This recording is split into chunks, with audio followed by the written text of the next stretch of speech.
എല്ലാവർക്കും നമസ്കാരം. വളരെയധികം സന്തോഷമുണ്ട് നിങ്ങൾക്ക് പ്രോഗ്രാമിന് എല്ലാവരും എത്തിച്ചേർന്നതിൽ.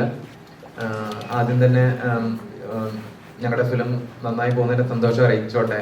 എനിക്ക് തോന്നുന്നു ഞാൻ ഈ സിനിമ എഴുതാൻ തുടങ്ങിയപ്പം അല്ലെങ്കിൽ ഇതിൻ്റെ പ്രൊഡക്ഷൻ സമയത്ത് ഒരുപാട് പേര് പറഞ്ഞിട്ടുണ്ട് ഇത് എത്രത്തോളം നല്ല കഥയാണ്, എത്രത്തോളം തിയേറ്ററിൽ സക്സസ് ആവും നമുക്ക് അറിയാൻ പറ്റില്ല. അതുകൊണ്ടുണ്ടാകുന്ന പ്രഷേഴ്സ് ഒരുപാട് ഉണ്ടായിട്ടുണ്ട്. ഇതൊരു ഫീമെയിൽ ലെഡ് പ്രോജക്റ്റ് ആയതുകൊണ്ട് അല്ലെങ്കിൽ ഇതിൻ്റെ കണ്ടന്റ് അങ്ങനെ ആയതുകൊണ്ട് അപ്പം അതിൻ്റെ ടെൻഷൻ എനിക്ക് തോന്നുന്നു എനിക്ക് അവസാന സമയത്തേക്ക് എത്തുമ്പം നന്നായിട്ടുണ്ടായിരുന്നു. പക്ഷേ നമ്മുടെ ഓഡിയൻസാണ്, നമ്മൾ ഒരിക്കലും ഓഡിയൻസിനെ അണ്ടർ എസ്റ്റിമേറ്റ് ചെയ്യാൻ പറ്റില്ല എന്നതിൻ്റെ എനിക്ക് തോന്നുന്നു ഏറ്റവും വലിയ തെളിവാണ് ഇപ്പം മുള്ളൊഴുക്ക് തിയേറ്ററുകളിൽ ഹൗസ്ഫുള്ളായിട്ട് ഓടിക്കൊണ്ടിരിക്കുന്നത്. അതിലെനിക്ക് ഭയങ്കര സന്തോഷമുണ്ട്. ഞാൻ എഴുതി തുടങ്ങിയ സമയത്തൊക്കെ ഞാൻ പലവട്ടം ആലോചിച്ചിരുന്നു 8 വർഷം എടുത്തു ഈ സിനിമയിൽ എഴുതി ഇവിടെ വരെ എത്താനായിട്ട്. അപ്പം ആ 8 വർഷത്തിലൂടെയും പല ആൾക്കാരും ഇതിൽ എത്രത്തോളം ഓഡിയൻസ് അക്സെപ്റ്റ് ചെയ്യും, തിയേറ്ററുകൾ അക്സെപ്റ്റ് ചെയ്യുന്നതിനെ പറ്റി ഒരുപാട് ചോദ്യങ്ങൾ ഉയർന്നു. ഫൈനലി ഇതിൽ കൂടുതലൊരു റിസപ്ഷൻ എനിക്ക് കിട്ടാനില്ല. കേരളത്തിലും കേരളത്തിന് പുറത്തുമൊക്കെ ഹൗസ്ഫുള്ളായിട്ട് ഓടിക്കൊണ്ടിരിക്കുകയാണ്. അപ്പം വളരെയധികം സന്തോഷമുണ്ട്.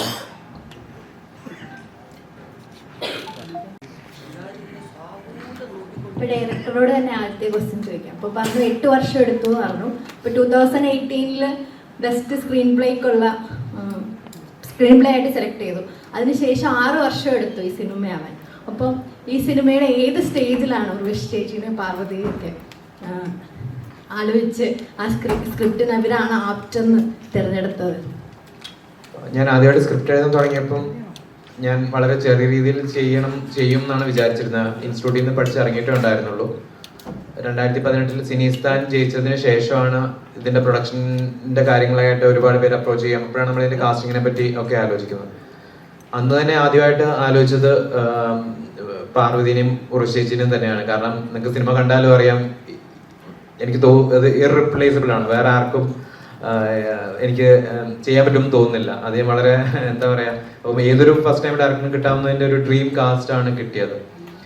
പിന്നെ എന്താണ് അവരെ കൺവിൻസ് ചെയ്യുക, അല്ല അവരുടെ രണ്ടുപേരുടെയും ഡേറ്റ് ഒരുമിച്ച് വരിക, ഇങ്ങനത്തെ ഹർഡിൽസ് ആണ് ഉണ്ടായിരുന്നത്. പിന്നെ ഓഫ് കോഴ്സ് കോവിഡ് വന്നു, അതിന്റെ പ്രശ്നങ്ങളുണ്ടായിരുന്നു. അങ്ങനെയാണ് അവരിലേക്ക് എത്തുന്നത്.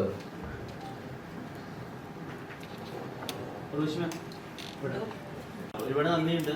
ഞങ്ങൾക്ക് പുറത്തൊക്കെ കൊണ്ടുപോയിട്ട് ഈ പടം കാണിച്ചു കഴിഞ്ഞാൽ നമുക്ക് പറയാൻ പറ്റും നമുക്കൊരു ഗ്രേറ്റസ്റ്റ് ആക്ടർ ഉണ്ട്, അവരുടെ പേര് ഉർവശിയാണ്.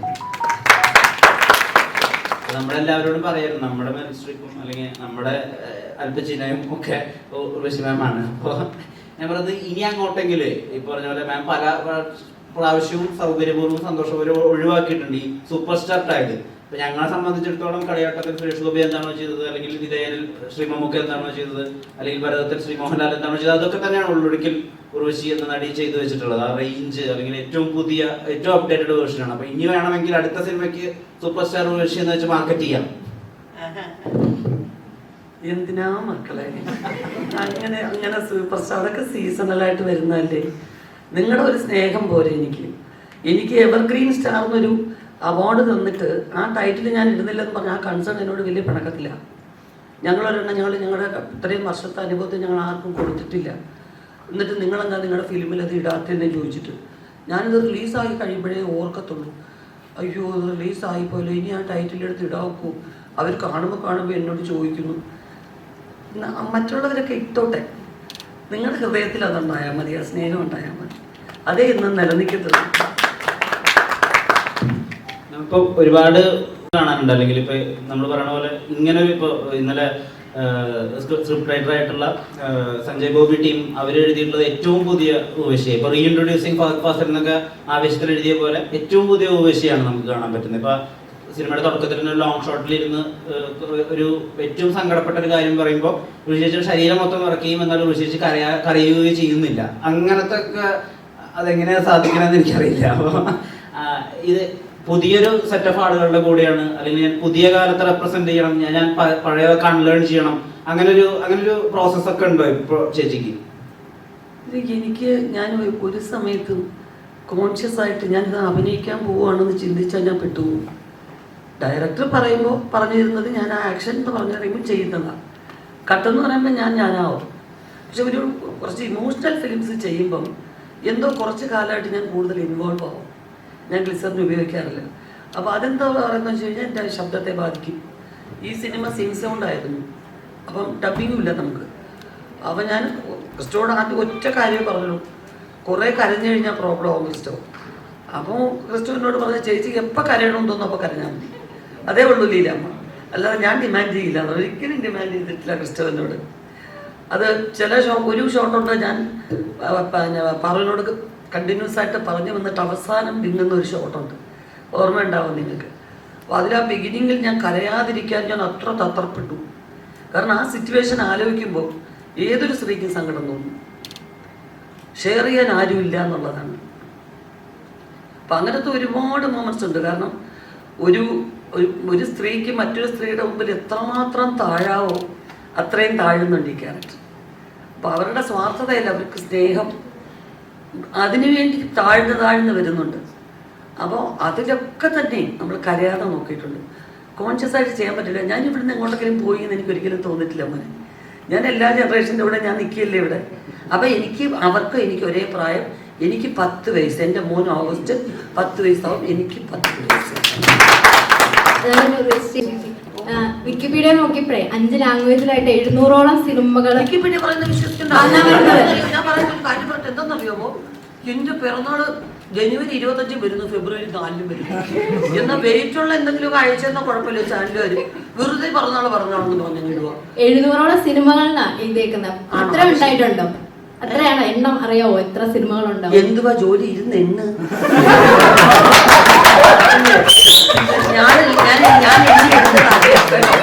ഇത് എനിക്ക് ആരാണ്ടോ പറഞ്ഞു തന്നത്. നിങ്ങൾ പിള്ളേരല്ലേ, നിങ്ങൾ പോയിട്ട് ഇരുന്ന് എണ്ണി എന്റെ വിളിച്ച് പറഞ്ഞു. പക്ഷെ ഫിലിമോഗ്രാഫി ഒന്നും കൊടുത്തിട്ടില്ല ഒരിടത്തും. അത് നമുക്ക് അപ്ഡേറ്റ് ചെയ്യണം. ഫിലിമോഗ്രാഫിയോ? ധൈര്യമായിട്ട് പറഞ്ഞു. എന്തോ വെച്ചിട്ട് പേര് ഷിയോണോ? ഷിയോൺ ധൈര്യമായിട്ട് എവിടെയെങ്കിലും അപ്ഡേറ്റ് ചെയ്യും. ഓക്കെ, ഞാൻ ലൈസൻസ് അല്ല, അത്രത്തോളം സിനിമകളുണ്ട്. അപ്പം അതിൻ്റെയൊക്കെ അനുഭവം, ആ എക്സ്പീരിയൻസ് എല്ലാം ഉള്ളൊഴുക്കിലൊരു ഒരു കനമുള്ള ഒരു ക്യാരക്ടർ. അതായത് മനസ്സിൽ ഒരുപാട് കനം വെച്ച് ഒരു ചിരി, കനമാണോ ഖനമാണോ? കനം വെച്ച് ഒരു ചിരി പോലും ഇല്ലാതെ ഉള്ള ഒരു ക്യാരക്ടറാണ്. അപ്പൊ അതിനുള്ള പ്രിപ്പറേഷൻസോ അല്ല, ആ ക്യാരക്ടർ ലീലാമ്മേനെ കണ്ടപ്പോൾ ഞാൻ കണ്ടിട്ടുള്ള ഒരു അമ്മച്ചിയുടെ ഒക്കെ ഉള്ള ഒരു ഇത് തോന്നി. ഒരു അമ്മച്ചിയെ പോലെ തന്നെ തോന്നി. അപ്പൊ അതിന്റെ ഞാൻ കണ്ടിട്ടുള്ള ഒരു അമ്മയുടെ അപ്പോ അതിന്റെ പ്രിപ്പറേഷൻസ് എന്തെങ്കിലും പ്രിപ്പറേഷൻസോ അതല്ലയോ കൊച്ചു ഞാൻ ആരെങ്കിലും റെഫർ ചെയ്യുവോ അങ്ങനെ റെഫറൻസോ എന്തെങ്കിലും? അതല്ലേ പറഞ്ഞു. ഇപ്പൊ ഷിയോൺ കണ്ടുപോലെ കുറെ അമ്മമാരെ ഞാനും കണ്ടിട്ടില്ലേ. അപ്പൊ എന്റെ അമ്മ അതുപോലുള്ളവർക്ക് ഒരുപാട് അമ്മമാര് എനിക്കറിയാവുന്ന പോലെ അഭിനയിച്ചു. കൊള്ളായിരുന്നോ?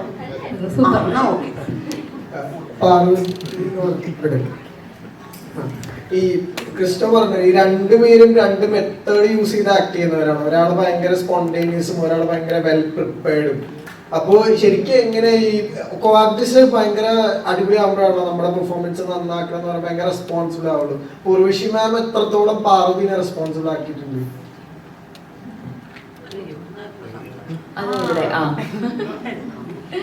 ഇതിലൊരു 100% എന്നെ റെസ്പോൺസിബിൾ ആക്കിക്കൊണ്ടിരുന്നത് ചേച്ചി തന്നെയാണ്. പിന്നെ ഓബ്വിയസ്ലി ആദ്യം കഥ പറയുമ്പം ക്രിസ്റ്റോനോടുമായിട്ട് ഇങ്ങനെ ഒരുപാട് ഡിസ്കഷൻസും റീഡിങ്സും അഞ്ജു എന്താണ് അഞ്ജു ഇങ്ങനെ എന്നുള്ള കാര്യങ്ങളും അഞ്ജുവിൻ്റെ തീരുമാനങ്ങളെ പറ്റിയിട്ടൊക്കെ സംസാരിക്കും. പക്ഷേ സെറ്റിൽ ചെന്ന് കഴിഞ്ഞാൽ സിനിമ കണ്ട എല്ലാവർക്കും അറിയാം, ചേച്ചി ഞാനും അങ്ങോട്ടും ഇങ്ങോട്ടും ഇങ്ങനെ പന്തെറിഞ്ഞ് കളിക്കുന്ന പോലെ ഓരോന്നും പറയുന്നു, പറയാതിരിക്കുന്നു.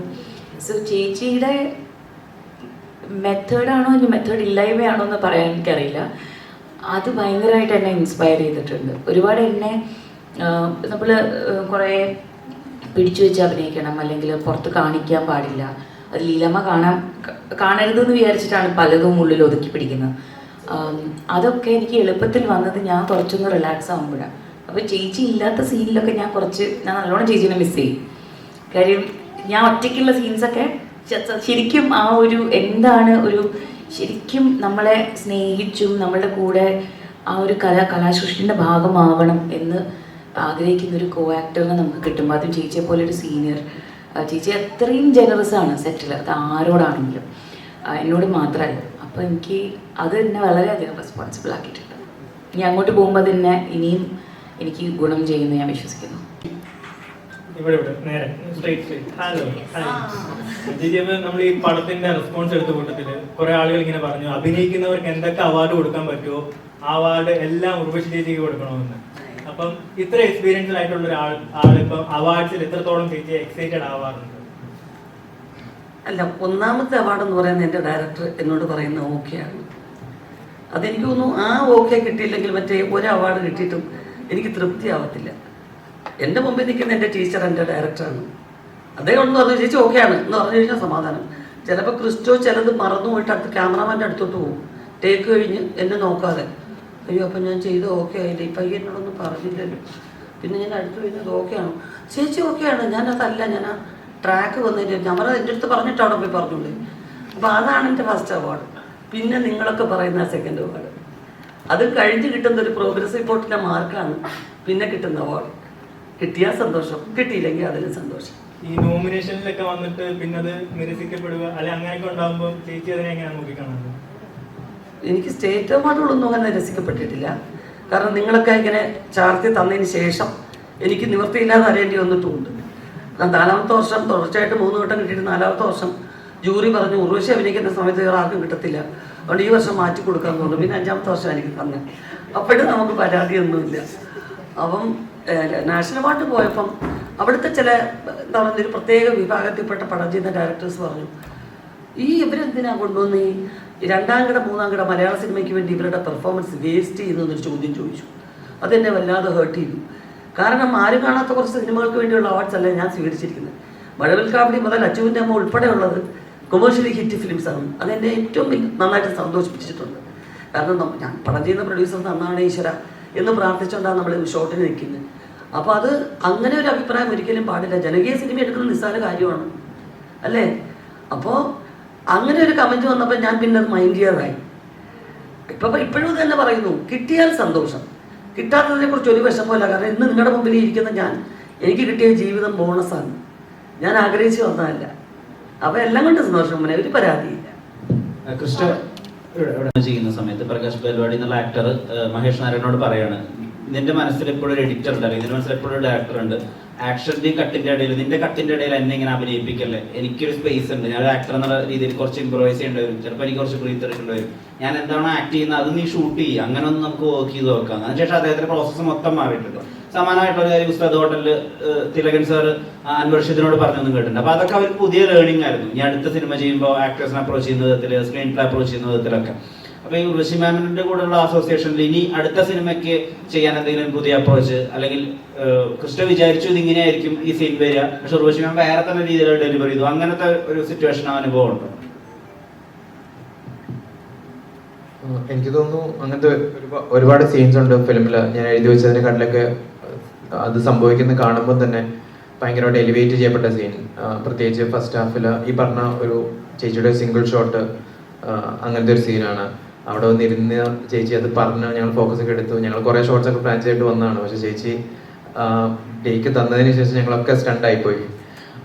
പിന്നെ അടുത്ത ഷോർട്സ് ഒക്കെ എല്ലാം മറന്നിട്ട് ചേച്ചിയോട് പൊക്കോളൂ എന്ന് പറഞ്ഞിട്ട് ഞങ്ങൾ സെപ്പറേറ്റ് ആണ് ഷോർട്സ് എടുത്തത്. അപ്പം അങ്ങനത്തെ ഒരുപാട് ഇൻസിഡൻസ് ഉണ്ടായിട്ടുണ്ട്. പിന്നെ ഫസ്റ്റ് ഹാഫിൽ ഒരു പ്രാർത്ഥനയുടെ ഒരു രംഗവും ഇവർ രണ്ടുപേരും രംഗവും ഞാൻ എഴുതി വെച്ചു. അതെനിക്ക് ഇഷ്ടമുള്ള രംഗമായിരുന്നു, പക്ഷെ അത് ഫസ്റ്റ് ഷോട്ടിൽ വൈറ്റ് ഷോട്ടിൽ ആ സീൻ മൊത്തം കാണുമ്പം ഞാൻ എഴുതി വെച്ചതിനെക്കാട്ടിലൊക്കെ എത്ര മേളിൽ അതെത്തി എന്നെനിക്ക് തോന്നിയിട്ടുണ്ട്. അങ്ങനത്തെ ഒരുപാട് സീൻസ് ഉണ്ട് ഫിലിമിൽ. പിന്നെ എനിക്ക് തോന്നിയത് രണ്ടുപേരും ചേച്ചിയാണെങ്കിലും പാർവതിയാണെങ്കിലും രണ്ട് തരത്തിലുള്ള ആക്ടേഴ്സാണ്. പക്ഷെ നമ്മൾ എഴുതി വെച്ചതിനെയൊക്കെ എന്താ പറയുക, നമ്മൾ എഴുതി വെച്ചതിനെക്കാട്ടിൽ അപ്പുറം എത്തിക്കാൻ പറ്റുന്ന രണ്ട് ആൾക്കാരാണ്. ഇതേപോലെ തന്നെ എനിക്ക് തോന്നുന്നു ആദ്യകാല സമയത്ത് ഞാൻ ഒരു ചെറിയൊരു റീഡിങ് സമയത്ത് പാർവതി ഈ ഡയലോഗ് വായിച്ചപ്പം എനിക്ക് കിട്ടിയൊരു ഫീലുണ്ട്. നമ്മൾ എഴുതി വെച്ച കാര്യം ആദ്യമായിട്ട് ജീവൻ വെക്കുന്നു എന്നൊരു തോന്നൽ വന്നത് പാർവതി അത് വായിച്ചു കഴിഞ്ഞപ്പോഴാണ്. അപ്പം എനിക്ക് തോന്നുന്നത് ഇങ്ങനെ രണ്ട് ആക്ടേഴ്സിനെ കിട്ടുക തന്നെ ആണ് ഏറ്റവും വലിയൊരു അനുഗ്രഹം. അപ്പൊ എല്ലാ സിനിമയിലും അത് കിട്ടിക്കഴിഞ്ഞാൽ എൻ്റെ ജോലി ഭയങ്കര എളുപ്പമായി മാറും. അപ്പൊ അങ്ങനെ സംഭവിക്കട്ടെ എന്നൊരു പ്രാർത്ഥന മാത്രമേ എനിക്കുള്ളൂ. കഥാപാത്രം ഭയങ്കര പെയിന് ഉള്ളിലൊതുക്കി ഒന്ന് ചിരിക്കാൻ പോലും പറ്റാത്ത അങ്ങനത്തെ ഒരു കഥാപാത്രമാണല്ലോ. അപ്പൊ കണ്ടോണ്ടിരുന്ന നമുക്ക് പോലും എന്താ പറയുക, കണ്ടു കഴിഞ്ഞിട്ടും പെയിന് മാറുന്നില്ല, എന്തോ ഒരു കനമുള്ളതുപോലെ മനസ്സിൽ. അപ്പോൾ ആ കഥാപാത്രം എപ്പോഴെങ്കിലും ചേച്ചി പേഴ്സണലി അഫക്റ്റ് ചെയ്തതായിട്ട് തോന്നിയിട്ടുണ്ടോ? ഒട്ടുമില്ല. അല്ല, ശരിക്കും എനിക്ക് ആദ്യമായിട്ട് ക്രിസ്റ്റോ കഥ പറഞ്ഞപ്പോൾ ഞാൻ ഒന്ന് മൂടി വെക്കാൻ ശ്രമിച്ചിട്ടുള്ള എൻ്റെ ഒരു റിയാക്ഷൻ അത്രയും ഞാൻ ഷോക്ക്ഡ് ആയിരുന്നു. കാര്യം നമ്മൾ അത്രയും ഓണസ്റ്റായിട്ട് ഒരു രീതിയിലുള്ള കളർപ്പും ഇല്ലാതെ ഇഷ്ടപ്പെടുത്താൻ വേണ്ടിയിട്ട് ഒരു സ്ത്രീ കഥാപാത്രം ഞാൻ വായിച്ച് കണ്ടിട്ടില്ല. ഇതിനു മുമ്പ് ആക്ച്വലി ടേക്ക് ഓഫ് ഷൂട്ട് ചെയ്യുന്ന സമയത്ത് സമീറെ പറ്റിയിട്ട് ഫിലിം ക്രൂവിലുള്ള തന്നെ ഒരാൾ പറഞ്ഞിട്ടുണ്ടായിരുന്നു, ആൾക്കാർക്ക് ഇഷ്ടപ്പെടുമോ സമീറനെ, സമീറ ഒട്ടും ചിരിക്കില്ലെന്നില്ലല്ലോ എന്ന് പറഞ്ഞപ്പോൾ മഹേഷ് സമീറനെ ഡിഫെൻഡ് ചെയ്തത് എനിക്കിപ്പോഴും ഓർമ്മയുണ്ട്. അതായത് ചിരിപ്പിക്കാനും അല്ലെങ്കിൽ ഇഷ്ടപ്പെടുത്താനും വേണ്ടിയിട്ടുള്ള ഉള്ളത് സമീറെ പോലെയുള്ള സ്ത്രീകളെ കാണിക്കാൻ വേണ്ടിയിട്ടല്ല ചെയ്യുന്നതെന്ന് പറഞ്ഞു. അതിന് ഞാൻ ഒന്ന് കേട്ടിരുന്നു എന്നേ ഉണ്ടായിരുന്നുള്ളൂ. Similar thing for Christo. എൻ്റെ വിശ്വാസം ക്രിസ്റ്റോ കണ്ടു വളർന്നിട്ടുള്ള സ്ത്രീകളെ ശരിക്കും ഒബ്സർവ് ചെയ്തും മനസ്സിലാക്കിയിട്ടുമാണ് എഴുതിയത്. അതിലുപരി അതെനിക്കും ചേച്ചിക്കും ആ കഥാപാത്രങ്ങൾ കിട്ടുമ്പോൾ അത് പിന്നെ ഐ തിങ്ക് ഗ്രെറ്റ ഗർവിഗ് പറഞ്ഞിട്ടുണ്ട്, I mean when you cast people trust them, പിന്നെ കൊടുക്കൂ, അത് അവരുടെയും കൂടെ ആണെന്നുള്ളൊരു സംഭവം ഉണ്ടല്ലോ. അത് ക്രിസ്റ്റോ റിയലി ഡിഡ് ദാറ്റ്. പക്ഷെ ഓരോ ദിവസവും നമ്മൾ സെറ്റിൽ ചെല്ലുമ്പോൾ എത്ര നമ്മൾ റിലാക്സ് ചെയ്യാൻ ശ്രമിച്ചു കഴിഞ്ഞാലും കുറച്ച് ബാക്കി ഉണ്ടാവും. അപ്പോൾ ഓരോ ദിവസത്തിൻ്റെയും ഇങ്ങനെ മറ്റേ ഡെപ്പോസിറ്റ് പോലെ അതിങ്ങനെ കയറി വരുമായിരുന്നു. അത് കഴിഞ്ഞ ഉടനെ ഞാൻ പിന്നെ എന്താ പറയുക, യാത്രയ്ക്ക് പോയി ഇമ്മീഡിയറ്റ്ലി ഷൂട്ട് കഴിഞ്ഞിട്ട് ആ കനം ഒന്ന് ലൈറ്റാക്കാൻ വേണ്ടി. പക്ഷേ എനിക്ക് ക്ലൈമാക്സ് ആണ് എൻ്റെ ഫേവറേറ്റ്. അതുകൊണ്ട് തന്നെ ആ കനം കുറച്ചൊന്ന് കുറഞ്ഞു ആ ഷൂട്ട് കഴിഞ്ഞ സമയത്ത്. കാര്യം അവിടെ ഫൈനലി അഞ്ജുവിനൊരു കിട്ടേണ്ടതാണ്, അഞ്ജുവിന് ആ ഒരു സേഫ് സ്പേസ് കിട്ടി എന്നുള്ളൊരു സമാധാനം എനിക്കുണ്ട് അഞ്ജുവിന് വേണ്ടിയിട്ട്. അതുപോലെ തന്നെ ഇപ്പൊ ഉള്ളൊഴുക്ക് പോലെ തന്നെ വളരെ ഹാർട്ട് ടച്ചിങ് ആയിട്ടുള്ള ഒരു മൂവിയായിരുന്നു ജെ ബേബി. വളരെ എല്ലാവർക്കും ഭയങ്കര അഭിപ്രായം പുറത്ത് പടം ഇറങ്ങിയ സമയത്തൊക്കെ വന്നിരുന്നു. പക്ഷെ ആ പടത്തിന് പ്രതീക്ഷിച്ച ഒരു അപ്രിസിയേഷനും ചേച്ചിക്ക് കിട്ടാതെ പോയി എന്ന് തോന്നുന്നുണ്ടോ? അത് ഒരു വൈഡായിട്ട് കിട്ടിയില്ല എന്ന് തോന്നുന്നുണ്ടോ? അല്ലാതെ എന്ത് പറ്റിയെന്നറിയാമോ, ആ പടവും നമ്മുടെ ഈ ഉള്ളൊഴുക്കിന് മുൻപേ ഷൂട്ട് ചെയ്തത് 2021 ഷൂട്ട് ചെയ്ത ഫിലിമാണ്. പിന്നെ 22 എൻ്റെ ബാലൻസ് കുറച്ച്. അപ്പോൾ ആ സിനിമ ഷൂട്ട് ചെയ്യുന്ന സമയത്തുണ്ടായിരുന്ന ഒരു അനക്കമുണ്ടല്ലോ, എല്ലാവർക്കും ഇങ്ങനെ ഒരു പടം നടക്കുന്നുണ്ട്, പാരഞ്ചത്തിൻ്റെ ടീമാണ്, അതെല്ലാവർക്കും അറിയാമായിരുന്നു. പിന്നെ കുറേ സൈലൻ്റ് ആയ ഫിലിം പിന്നെ പെട്ടെന്ന് കൊണ്ടുവന്ന് റിലീസ് ചെയ്യുക ചെയ്തത്. അപ്പോൾ രഞ്ജിത്ത് ഒരിക്കലും പ്രതീക്ഷിച്ചില്ല ഫാമിലി ഇത്രയധികം ഏറ്റെടുക്കുന്ന ഒരു സിനിമയായിരിക്കും. അപ്പോൾ അദ്ദേഹത്തിന് ഇപ്പം സാധാരണ ഇപ്പം കപാലി അങ്ങനെയുള്ള വലിയ ഫിലിംസിന് കൊടുക്കുന്ന പ്രമോഷനൊന്നും അദ്ദേഹം ചെയ്തില്ല, പെട്ടെന്ന് റിലീസ് ചെയ്തു. പക്ഷെ പിന്നെ അങ്ങോട്ട് തിയേറ്ററിൽ വന്നതിന് ശേഷമുള്ള അതിനെ വെൽക്കം ചെയ്ത രീതിയും പിന്നെ അത് ഒരുപാട് ഫാമിലി ഓഡിയൻസിനെ കാണുകയും ചെയ്തതോടുകൂടി അവരാകെപ്പാട് പിന്നെ അങ്ങോട്ട് പ്രൊമോഷന് വേണ്ടി ശ്രമിക്കുമ്പോഴത്തേക്കും പടം 2ാമത്തെ ആഴ്ചയായിരുന്നു. ആമസോണിൽ വന്നതിന് ശേഷമാണ് അവർ റിയലൈസ് ചെയ്തത് ഇത്രയും ഓഡിയൻസ് കണ്ട ഒരു ഫിലിമാണെന്നുള്ളത്. പക്ഷെ എന്നെ സംബന്ധിച്ച് ഒരു ആക്ട്രസ് എന്നുള്ള നിലയ്ക്ക് തമിഴിൻ്റെ അടുത്ത സമയത്ത് ഏറ്റവും നല്ലൊരു ക്യാരക്ടറാണ്. ആ രീതിയിൽ നല്ല രീതിയിൽ തന്നെ സ്വീകരിച്ചല്ലേ. ഇപ്പോൾ നമ്മൾ ഈ റിപ്പോർട്ടറൊക്കെ കാണുന്ന സമയത്ത് ഈ ജയിച്ചിട്ട് മാരാന്ന് പറയുന്ന ഡയലോഗ് ഭയങ്കര ഹിറ്റ് ആവുകയും ഇന്ന് നമ്മുടെ ചില ആളുകളൊക്കെ ഒരു PSC ഒക്കെ എഴുതാൻ പോകുമ്പോൾ അവരോട് പറയുന്ന ഡയലോഗായി മാറിയിട്ടത് എപ്പോഴാവും ജയിച്ചിട്ട് മാറാന്നുള്ളത്. അതുപോലെ ഇപ്പോൾ പുട്ട് വെണ്ടക്കറി കട്ട് പീസസ് എന്ന് പറയുന്നതും ഒക്കെ ഞങ്ങൾ ഇന്ന് ഡെയിലി ലൈഫിൽ യൂസ് ചെയ്യുന്നുണ്ട്. ഇപ്പൊ ഈ പുട്ട് വെണ്ടക്കറിയിലും അല്ലെങ്കിൽ ജയിച്ചിട്ട് മാറിയിലും ഒക്കെ പറയുമ്പോഴും ആ സീൻ അത് ചെയ്യുക എന്നുള്ളതല്ലാതെ ഇത് മനസ്സിലേക്ക് അതിന്റെ വൈകാരികത ആലോചിക്കും, അങ്ങനെ ചിന്തയുണ്ടാവും, ഡയറക്ടറിനോട് ഒരു ഡിസ്കഷൻ ഉണ്ടാവും, അങ്ങനെ ഒരു വിഷയ അപ്രോച്ച് ഉണ്ടോ? ഇല്ല. ഇപ്പം ഈ പറഞ്ഞ പോലെ വെണ്ടയ്ക്കറിയുടെ സീൻ ഞാൻ പലപ്പോഴും പറഞ്ഞിട്ടുള്ളതാണ്. ഞാൻ ചെല്ലുമ്പോഴാണ് ഷോട്ടിന് പിടിച്ചപ്പോഴാണ് സത്യം പറയുന്നത്, ഉറുഷി എന്തെങ്കിലും ഒരു കറി വയ്ക്കുന്നത് ഇംഗ്ലീഷ് അങ്ങ് പറഞ്ഞു, ഇംഗ്ലീഷ് അങ്ങ് പറഞ്ഞാൽ മതി. ഞാൻ പറഞ്ഞത് എങ്ങനെ പെട്ടെന്നൊരു കറി മലയാളത്തിൽ ആലോചിച്ചിട്ട് അതങ്ങ് ഇംഗ്ലീഷിലോട്ട് പറയാമെന്ന് പറഞ്ഞു. ടേക്കെന്നങ്ങ് പ്രഖ്യാപിച്ചു. ഞാൻ അവിടെ സത്യത്തെ ഒന്നും എന്തെങ്കിലും ഡയലോഗ് അതൊക്കെ വന്നോളും തോന്നുന്നു. ഫിലിമാണ് അപ്പോൾ നമുക്ക് ഇന്നത്തെ പോലെ കുറേ പരീക്ഷണമൊന്നും ചെയ്യാൻ പറ്റത്തില്ല. അങ്ങനെ അങ്ങ് പറഞ്ഞതാ. പറഞ്ഞ് ടേക്കെന്ന് പറഞ്ഞ് കഴിഞ്ഞപ്പോൾ മീര പറഞ്ഞു, അയ്യോ ഞാൻ ഉറശ്ശേച്ചി നോക്കി ഇങ്ങനെ നിന്നുപോയി, എൻ്റെ റിയാക്ഷൻ കൊള്ളത്തില്ലായിരുന്നു, ഒന്നുകൂടെ എടുക്കണം. ഞാൻ പറഞ്ഞു ഒന്നുകൂടെ എടുത്തിട്ട് ഞാൻ കൊല്ലും. പറഞ്ഞു ഞാൻ എന്താ പറഞ്ഞതെന്ന് എനിക്ക് അറിയാൻ വയ്യ, ഇനി ഒന്നുകൂടെ പറയണോ അത് നീ വേറെ ഷോട്ട് എടുത്തു മതി. അപ്പൊ സത്യം പറഞ്ഞു ഇറങ്ങി പാവു മീരയ്ക്ക് വേണ്ടി ഒന്നും ഞാൻ പറയാം, ആർക്കും വേണ്ടി ഞാൻ പറയത്തില്ല. ഞാൻ എന്തോ പറഞ്ഞു, എനിക്ക് അറിയാനേ വയ്യ. പിന്നെ ബാക്കിയുള്ളത് വേറെ ടേക്ക് എടുത്തു. പിന്നെ മറ്റേ വേറെ ഏത് സീനാന്ന് ചോദിച്ചാൽ അത് 30 ദിവസത്തെ വർക്ക് എല്ലാ സീൻ്റെ അവിടെ ഇവിടെയൊക്കെ മാറ്റി വെച്ചിട്ട് എനിക്ക് വേണ്ടി 8 ദിവസമാക്കി. ഞാൻ ആന്ധ്രയിൽ ഒരു ഫിലിമിലായിപ്പോയി. ആ സിനിമയും 2 കൊല്ലത്തിന് മുമ്പേ സ്ക്രിപ്റ്റ് എൻ്റെ വീട്ടിലായിരുന്നു. എൻ്റെ ക്ലോസ് ഫ്രണ്ടാണ് സുധ. അപ്പോൾ ഇവരെപ്പോൾ തുടങ്ങുമെന്ന് എനിക്ക് അറിയാൻ വയ്യ. പെട്ടെന്ന് പറഞ്ഞു മാഡം തുടങ്ങുകയാണ് പ്ലീസ് മാഡം എന്ന് പറഞ്ഞു. അങ്ങനെ ഞാൻ തെലുങ്ക് പടത്തിൽ നിന്ന് റിക്വസ്റ്റ് ചെയ്തിട്ട് അത് പോകുന്നത്. അപ്പോൾ ആ സീനൊക്കെ ടെലിഫോൺ കട്ട് മാത്രം ഒരു ദിവസം എന്ന് പറഞ്ഞൊരു ഹാഫ് ഡേ. അപ്പോൾ മാഡം ഈ സീനാണ്, ഈ ഡയലോഗ് പറഞ്ഞാൽ മതി, എന്തെങ്കിലും അതുപോലെ നീ നല്ല ജയിച്ച് വരണം കേട്ടോ എന്നൊക്കെ പറഞ്ഞാൽ മതി. പിന്നെ ഇവൻ്റെ പേര് മാറണമെന്ന് എനിക്ക് ഓർമ്മയുണ്ട്. അങ്ങനെ അടിച്ചു വിട്ടതാ. പക്ഷെ അത് സത്യമായിട്ടും പക്ഷെ അത് എനിക്കത് ഓരോ സീൻ വേറെ ഡ്രസ് ചേഞ്ച് ചെയ്ത് എടുക്കുകയല്ലേ. അപ്പോൾ പെട്ടെന്ന് വേഗം ഈ ഡ്രസ്സ് മാറ്റിയിട്ട് ആ ഡ്രസ്സ് മാറ്റിയിട്ട് കാരണം അതിൻ്റെ പകുതി ബാക്കിയുള്ളൊക്കെ എടുത്തു വരും നേരത്തെ. അങ്ങനെ എടുത്തപ്പോൾ എനിക്കറിയത്തില്ല. അതിൻ്റെ ഒത്തും എടുത്തൊരു സീൻ എടുത്തു. ഞാൻ അച്ഛനെ വിളിച്ചുകൊണ്ട് വരുമ്പോൾ ഫോൺ കട്ടായി പോകുന്ന ഒരു സീൻ. അപ്പോൾ എനിക്ക് അദ്ദേഹത്തിൻ്റെ മുഖം കണ്ടപ്പോൾ എനിക്ക് ഭയങ്കര സങ്കടം ഒരു ആക്ടർ എന്ന് വെച്ചാൽ എന്തോ നിന്നോട് അഭിനയിച്ച ആണെന്നല്ലേ റാം പൂവിൽ അഭിനയിച്ച. അപ്പോൾ അദ്ദേഹം ഭയങ്കര സിമ്പത്തറ്റിക് ഫേസ്, വയ്യാത്തൊരു മനുഷ്യനെ പോലെ. അപ്പോൾ ആ ഡയലോഗ് പറഞ്ഞു കഴിഞ്ഞിട്ട് പെട്ടെന്ന് ഈ ഒരു കട്ടെടുത്തപ്പോൾ എനിക്ക് ഇവിടെ ഒരു കരച്ചിലിങ്ങനെ വന്നു. അങ്ങനെ എടുത്തതാ പെട്ടെന്നത്. അപ്പൊ അതെനിക്ക് ഓർമ്മയില്ല, പ്രിപ്പറേഷൻ ഒന്നും ഇല്ലായിരുന്നു. ചെറിയ സിനിമ എന്നൊക്കെ പറയുമെങ്കിലും ഈ പാർവതി അഭിനയിക്കുന്ന സിനിമകളൊക്കെ നമുക്ക് പേഴ്സണലി വലിയ സിനിമകളാണ്. അതിപ്പം ബഡ്ജറ്റ് വൈസ് ആയിരിക്കത്തില്ല, അല്ലെങ്കിൽ അത് പറയുന്ന കോണ്ടന്റ് വൈസ് ആയിരിക്കും, അല്ലെങ്കിൽ അതിലെ പെർഫോമൻസ് വൈസ് ആയിരിക്കും, അല്ലെങ്കിൽ അതിലെ പൊളിറ്റിക്സ് അത്തരത്തിലുണ്ട്. അപ്പം സിനിമകളുടെ വലിപ്പച്ചെറുപ്പം പാർവതി മാം എങ്ങനെയാണ് വിലയിരുത്തുന്നത്? ഔട്ട് ഓഫ് സിലബസ് കഴിഞ്ഞ് നോട്ട്ബുക്കും കഴിഞ്ഞപ്പോഴാണ് ശരിക്കൊരു കുറച്ചൊരു ക്ലാരിറ്റി കിട്ടിയത്. എനിക്ക് അഭിനയം തന്നെ മതിയെന്ന്. അതുവരെ എപ്പോഴും അച്ഛനമ്മയും പുറത്ത് വേറെ ഏതെങ്കിലും കോഴ്സിന് പോകേണ്ട കാര്യങ്ങളൊക്കെ ഇങ്ങനെ ചെക്ക് ചെയ്തുകൊണ്ടിരിക്കുക. അതിന് വിനോദയാത്രയായി വന്നു. അപ്പോൾ ഓരോന്നും കഴിയുമ്പോൾ കുറേയും കൂടെ ക്ലാരിറ്റിയാണ്. ഒരു റോള് കിട്ടുമ്പോൾ തന്നെ ഭയങ്കര സന്തോഷമായിരുന്നു. ഇപ്പോഴും എനിക്ക് ആ കാലഘട്ടം ഉണ്ടല്ലോ, അതിപ്പോഴും 18 വർഷമായി. പക്ഷെ എനിക്ക് ആ കാലഘട്ടത്തിലുള്ള ഞാൻ തന്നെയാണ് എൻ്റെ ഉള്ളിൽ. എനിക്കിപ്പോഴും അത് മാറിയിട്ടില്ല. അത് എത്ര എന്താ പറയുക ഉയർച്ചയും താഴ്ചയൊക്കെ വന്നു പോയാലും ഇപ്പോഴും എനിക്കൊരു കഥാപാത്രം കിട്ടുമ്പോൾ അത് ആ കഥയ്ക്കൊരു കോൺസിക്വൻഷ്യൽ ആയിട്ടുള്ളൊരു ക്യാരക്ടർ ആണെന്ന് കിട്ടിയാൽ മതി.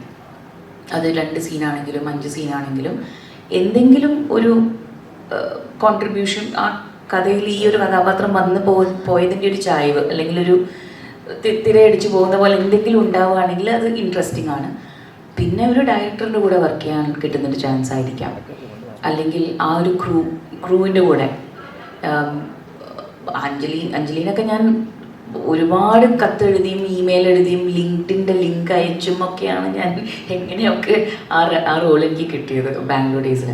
അപ്പം ഇപ്പോഴും അതേപോലെയാണ്. ഇപ്പോഴും ഒരു ക്യാരക്ടർ കിട്ടുമ്പം ഞാൻ ആളല്ല അതിൻ്റെ വലുപ്പം ചെറുപ്പം തീരുമാനിക്കുക എന്നുള്ളതാണ്. എനിക്കെന്ത് ചെയ്യാൻ പറ്റും, എന്ത് കോൺട്രിബ്യൂട്ട് ചെയ്യാൻ പറ്റും, അത് മാത്രമേ നോക്കുന്നുള്ളൂ. പിന്നെ ഓഫ് കോഴ്സ് ദ പൊളിറ്റിക്സ് അതുമായിട്ട് ഞാൻ അലൈൻഡ് ആണ്. കഥയുടെയും കുറച്ചും കൂടെ വിടാം. പക്ഷേ ഡയറക്ടറിൻ്റെ വിഷനുമായിട്ട് ഒന്ന് യോജിച്ച് തന്നെ നിൽക്കണം. ആ ഒരു ഡിസ്കണക്റ്റ് ഉണ്ടായിക്കഴിഞ്ഞാൽ പിന്നെ സെറ്റിൽ ഒരുപാട് ബുദ്ധിമുട്ടുകൾ ഉണ്ടാവുന്നതാണ് വിശ്വാസം. ഈ വുമൺ റിട്ടം അതിനോട് നീതി പുലർത്താൻ പറ്റും, എത്രത്തോളം അത് ഡിഫൈൻഡ് ആയിരിക്കുന്നത്. അപ്പൊ ഈ 2 പേരും എഴുതുമ്പോൾ 2 പവർഫുൾ പെർഫോമേഴ്സ് വരുന്നു, 2 പവർഫുൾ ക്യാരക്ടേഴ്സ് ആണ്. അവരുടെ ആ ക്യാരക്ടറൊക്കെ സെറ്റ് ചെയ്യാൻ വേണ്ടിയിട്ടുള്ള ഒരു പ്രിപ്പറേഷൻ ഉണ്ടാവുമല്ലോ, എത്രത്തോളം അത് മിനുക്കി എടുക്കാൻ പറ്റുന്നുള്ളത്, അതെന്തൊക്കെയായിരുന്നു? അല്ല, ഞാൻ എഴുതുമ്പോഴത്തേക്കും മെയിൽ ക്യാരക്ടറാണ് ഫീമെയിൽ ക്യാരക്ടറാണെങ്കിലും ഞാനതിനെ ഒരു 2 ഡിഫറെൻറ്റ് പ്രോസസ് ആയിട്ട് നോക്കി കാണാറില്ല. നമ്മൾ എഴുതുന്ന കഥ ഏറ്റവും എക്സൈറ്റിംഗ് ആയിരിക്കണം, നന്നായിരിക്കണം, ക്യാരക്ടേഴ്സിനെ ഏറ്റവും ഡെപ്തിൽ മനസ്സിലാക്കണം എന്നൊക്കെ വിചാരിച്ചിട്ടുള്ളൂ.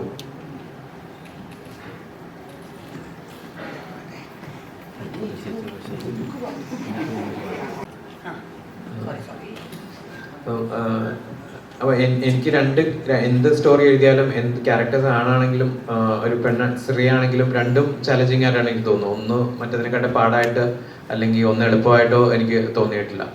ഉള്ളവർക്ക് പ്രത്യേകിച്ച് വളരെ ഡിഫിക്കൽട്ടായിരുന്നു എഴുതാനായിട്ട്. ഒരുപാട് സമയമെടുത്ത് എഴുതാൻ, ഈ ക്യാരക്ടേഴ്സിനെ മനസ്സിലാക്കാൻ ഒരുപാട് സമയമെടുത്തു. പലപ്പോഴും എനിക്ക് തോന്നിയിട്ടുണ്ട് ഈ അഞ്ജു ലീലാമ്മ ഇവരെ രണ്ടുപേരും കിട്ടുന്നില്ല, എൻ്റെ കയ്യിൽ അത് നിൽക്കുന്നില്ല എന്ന് തോന്നിയ ഒരുപാട് സമയം ഉണ്ടായിട്ടുണ്ട്. ആ സമയം കൊടുത്തതാണ് ഏറ്റവും നന്നായൊരു പ്രോസസ്സായി മാറിയത്. പലപ്പോഴും ഭയങ്കര ലോൺലി ആയിരുന്നു പ്രോസസ്സ്, ഒരുപാട് വർഷങ്ങളെടുത്തു. ഞാൻ തന്നെ വിചാരിച്ചു ഇത് നടക്കുമോ, എൻ്റെ ഒരു തെറ്റായ ഡിസിഷനായി പോയോ ഇങ്ങനൊരു സിനിമ ചെയ്യാൻ തുനിഞ്ഞിറങ്ങിയതെന്ന് പോലും സംശയിച്ച ഒരുപാട് ദിവസങ്ങളുണ്ടായിട്ടുണ്ട്. പക്ഷെ ഇപ്പം ഈ ഒരു റെസ്പോൺസ് വരുമ്പം വളരെയധികം സന്തോഷമുണ്ട്. ഞാൻ ഇത്രയും ഒന്നും ഇതിനെപ്പറ്റി ആൾക്കാർ ചർച്ച ചെയ്യും. ഇപ്പോൾ 2 ദിവസമേ ആയിട്ടുള്ളൂ ഫിലിം ഇറങ്ങിയിട്ട്, 2ാം ദിവസം കംപ്ലീറ്റ് ആയിട്ടില്ല.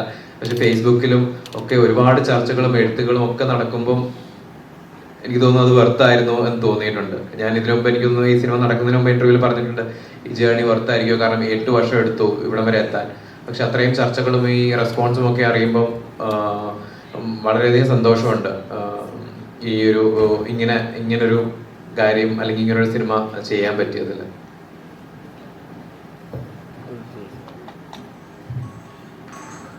പാർവതി കാണുന്നതിൽ വലിയ ഇടവേളകൾ ഉണ്ടായിട്ടുണ്ട്. അപ്പം ഈ ഇടവേളകളുടെ സമയത്തൊക്കെ പാർവതി എന്താ ചെയ്യുന്നത്? ഈ കാലഘട്ടത്തിൽ ഞാൻ ചെയ്യേണ്ട സിനിമ ഇതാണോ എന്നുള്ളതാണോ അതിന്റെ ക്രൈറ്റീരിയ? അതോ തെരഞ്ഞെടുപ്പുകൾ വളരെ ക്രിട്ടിക്കൽ ആവുന്നതാണോ? എന്താണ് നല്ല സിനിമ മാത്രം, അതായത് ചാർലി തൊട്ടോ അല്ലെങ്കിൽ എന്നതിന്റെ മുന്നിൽ തൊട്ടോ നല്ല സിനിമകളെ അധികം കണ്ടിട്ടുള്ളൂ. ആ നല്ല സിനിമ ചെയ്യാൻ എന്താ നിങ്ങളെ പോസ് ചെയ്യുന്നത്? അത് വിഷ്ണു എങ്ങനെ അവൻ്റെ ടെസ്സയുടെ ഒരു ലൈനില്ലേ, ഒരു പ്ലാനും ഇല്ലാതെ ജീവിക്കണം എന്നുള്ളതാണ് പ്ലാൻ എന്നുള്ളതാണ് എൻ്റെ ഒരു മെയിൻ സ്ട്രാറ്റജി. അത് തുടക്കം മുതലേ അങ്ങനെയാണ്. ചേച്ചി ഒരു ഇൻ്റർവ്യൂവിൽ പറഞ്ഞിട്ടുണ്ട്, സിനിമ നമ്മൾ തിരഞ്ഞെടുക്കണം, നമ്മൾക്കായിട്ടത് ചെയ്യാൻ പറ്റില്ല എത്ര നമ്മൾ പ്ലാൻ ചെയ്താലും. ഈ സിനിമ വന്നത് 2018 ക്രിസ്റ്റോനെ മീറ്റ് ചെയ്തു, 22-ലാണ് ഷൂട്ട് ചെയ്തത്. അപ്പം ഞാൻ എത്ര വിചാരിച്ചാലും 22 എനിക്കത് ഇറക്കാൻ പറ്റില്ല. 23 എത്ര ആഗ്രഹിച്ചിട്ടും എനിക്ക് it's not in my hands. അതിനൊരു സമയം പറഞ്ഞിട്ടുണ്ട്, അത് ഇപ്പോഴായിരുന്നു. അത് എന്തൊരു നല്ല സമയമാണെന്നും കൂടിയാണ്. ഈ വർഷം മലയാള സിനിമയ്ക്ക് ഒരു വലിയൊരു ഇങ്ങനെ കോരിച്ചൊരിയുന്ന ബ്ലെസ്സിങ്സാണ്. ഫസ്റ്റ് റിലീസ് മുതൽ ജാനുവരി 7-ാം തീയതി ആട്ടം മുതൽ ഇപ്പോൾ വരെ നോക്കുകയാണെങ്കിൽ പ്രേക്ഷകർക്കും ആ ഒരു ഊർജ്ജം പ്രേക്ഷകരിൽ നിന്ന് നമുക്ക് കിട്ടുന്നുണ്ട്. സോ കറക്റ്റ് സമയത്തിന് നമുക്കത് റിലീസ് ചെയ്യാൻ പറ്റി എന്നുള്ളത് ഒരു വലിയൊരു ബ്ലെസ്സിങ് ആണ്. പിന്നെ ഞാൻ ഈ ചെയ്യാതിരിക്കുന്ന സമയത്ത്, മലയാളത്തിൽ സിനിമ ചെയ്യാതിരിക്കുന്ന സമയത്ത് ഞാൻ തമിഴിലും ഹിന്ദിയിലൊക്കെ ചെയ്തിട്ടുണ്ട്. അപ്പോൾ അത് ചെയ്യുന്നതിൻ്റെ ദൈർഘ്യവും അത് ഫിനിഷ് ചെയ്യുന്നതിൻ്റെ ആ ഇടവേളയാണ് സത്യം പറഞ്ഞാൽ വരുന്നത്. പക്ഷേ വിഷ്ണു ആലോചിച്ച പണ്ട് മുതലേ ഇങ്ങനെ തന്നെയാണ്. ഒരു വർഷത്തിൽ 1-2 സിനിമയെ ഞാൻ ചെയ്തിട്ടുള്ളൂ. അത് തന്നെയാണ് എപ്പോഴും കണ്ടിന്യൂ ചെയ്യുന്നത്. അതിന് വേറൊരു നാരേറ്റീവ് ഇല്ല സത്യം പറഞ്ഞാൽ. ഞാൻ ഒരിക്കലും മലയാളം വിട്ടിട്ട് ഒരു ഇടവേള ഞാനായിട്ട് ആഗ്രഹിക്കില്ല എന്തായാലും, ഫോർ ഷുവർ. ചേച്ചി ഇപ്പം കഴിഞ്ഞിടയ്ക്ക് ഈ ഒരു സിനിമയുമായിട്ട് ബന്ധപ്പെട്ട ഒരു ഇന്റർവ്യൂ കൊടുക്കുന്നതിനിടയിൽ ചേച്ചി പൊളിറ്റിക്കൽ ഇൻകറക്റ്റിനെ പറ്റിയൊക്കെ ഒരുപാട് സംസാരിച്ചു. പൊളിറ്റിക്കൽ ഇൻകറക്റ്റ് ചേച്ചി ബോഡി ഷേപ്പിങ്ങിനെ പറ്റി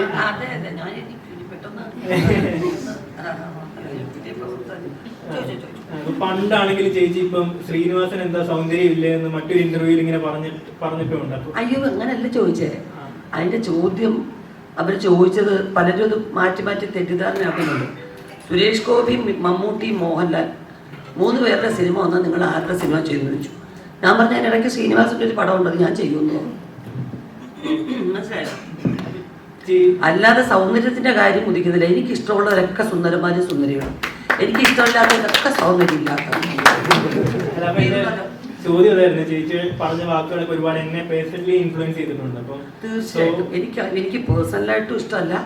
എൻ്റെ അടുത്തിരുന്നു ആരും ഇങ്ങനെ പിന്നെ കറുത്തിരിക്കുന്നു, ചുവന്നിരിക്കുന്നു, നമ്മൾ എന്തോന്ന് അപ്പോയിൻമെന്റ് എഴുതി കൊടുത്തിട്ടാണോ ഈ വെളുത്ത് ഇങ്ങനെയൊക്കെ വന്നിരിക്കുന്നത്? നമ്മുടെ കഴിവെല്ലാം ഉണ്ടോ ഇതിനകത്ത്? അപ്പം ജനിച്ച സമയത്ത് ഈശ്വരൻ്റെ ഒരു അനുഗ്രഹം, വലിയ കുഴപ്പമില്ലാതൊക്കെ അങ്ങ് പോകുന്നു. കണ്ണിരിക്കുന്നിടത്ത് കണ്ണിരിക്കുന്നു, മൂക്കിരിക്കുന്നിടത്ത് മൂക്കിരിക്കുന്നു, അല്ലേ? അപ്പോൾ അത് എൻ്റെ ക്രെഡിറ്റ് ആയിട്ട് കണക്കാക്കി ഞാൻ സൗന്ദര്യനാണ് അല്ലെങ്കിൽ സുന്ദരിയാണ്, അത് അയാൾ കാണാൻ കൊള്ളാത്തവരാന്ന് എങ്ങനെ പറയുന്നത്? ആർക്കും പറയാനൊക്കത്തില്ല. എനിക്ക് ഇഷ്ടമല്ല, സിനിമയിലും പറയുന്നത് ഇഷ്ടമല്ല. നായകനെ പൊക്കി പറയാൻ വേണ്ടി കൊമേഡിയനെ വെറും മോശക്കാരനാക്കുന്ന പ്രവണതയുണ്ടല്ലോ, അത് കലാകാരങ്ങളിൽ ഇങ്ങനെ കണ്ടുവരുന്നുണ്ട്. പക്ഷെ അതുപോലും ഒരു പരിധിക്കപ്പുറം പോയി ആസ്വദിക്കാൻ എനിക്ക് പറ്റാറില്ല. അയാളുടെ ഏരിയയിൽ അയാൾ ഹീറോ അല്ലേ, അയാളുടെ വീട്ടിലെ അയാളുടെ കൂട്ടുകാരുടെ ഇടയ്ക്ക് അയാളുടെ കുടുംബത്തിൽ അവരുടെ മക്കൾക്ക്. അപ്പോൾ അത് കുറേ നേരം കണ്ടുകൊണ്ടിരിക്കും, അച്ഛനെ കളിയാക്കൊണ്ടിരിക്കുന്നത് എത്ര മക്കളാണ് ഇഷ്ടപ്പെടുന്നത്. പിന്നെ അതിപ്പോൾ ഒരു ശീലമായതുകൊണ്ട് പിള്ളേരൊക്കെ അതങ്ങ് കണ്ട് ഇത് ചെയ്യുന്നു. പക്ഷെ പേഴ്സണലി എനിക്ക് ഇഷ്ടമല്ല. സൗന്ദര്യത്തിനെ ഡിഫൈൻ ചെയ്യാൻ പറയുവാണെങ്കിൽ ചേച്ചി എന്തായിരിക്കും? അതല്ല ഇപ്പൊ പറഞ്ഞേ, എനിക്കിഷ്ടമുള്ളവരൊക്കെ സുന്ദരന്മാരും സുന്ദരികളോ അല്ലാത്തവരൊക്കെ അതും ഇല്ലാത്തവരോ ഞാൻ പറഞ്ഞില്ലേ, അത്രേ ഉള്ളൂ ഡിഫെൻഡ് ചെയ്യാൻ പറഞ്ഞത്. ക്രിസ്റ്റോ ഇപ്പോൾ വളരെ ഡീപ്പായ ഒരു ഇന്റർപേഴ്സണൽ ഡ്രാമ, ഭയങ്കര ഇമോഷണൽ ആയിട്ടുള്ള എൻടാങ്കിൾമെന്റ് ഒക്കെ ഉള്ള ഒരു സിനിമയാണ്. ഇത് വളരെ സീരിയസ് ആയിട്ടുള്ള കാര്യങ്ങൾ സംസാരിക്കുന്നതിനകത്ത് മനുഷ്യബന്ധങ്ങളൊക്കെ പറ്റിയിട്ട്, പക്ഷെ നമുക്ക് മൊത്തം ഒരു കോമഡി പടത്തിന്റെ പ്രൊമോഷൻ വന്ന പോലെയാണ്.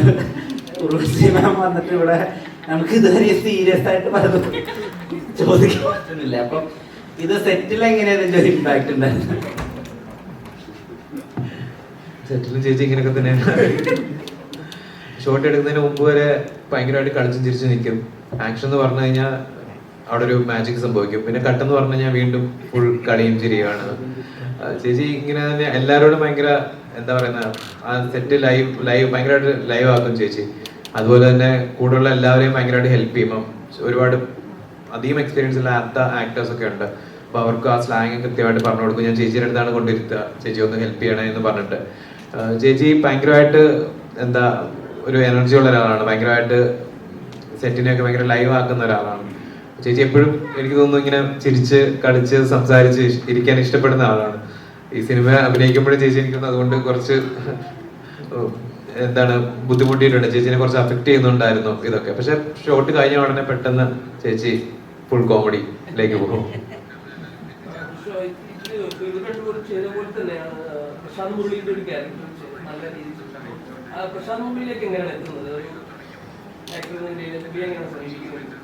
പ്രശാന്തിനെ എനിക്ക് നേരത്തെ തന്നെ അറിയാം. പുള്ളിയുടെ ഫിലിംസ് ഞാൻ കണ്ടിട്ടുണ്ട്, നേരത്തെ ഷോർട്ട് ഫിലിംസ് കണ്ടിട്ടുണ്ട്. KR നാരായണൻ പഠിക്കുന്ന സമയത്ത് തന്നെ എനിക്ക് പ്രശാന്തിനെ ഫ്രണ്ട്സ് പറഞ്ഞും അല്ലാതെയൊക്കെ അറിയാം.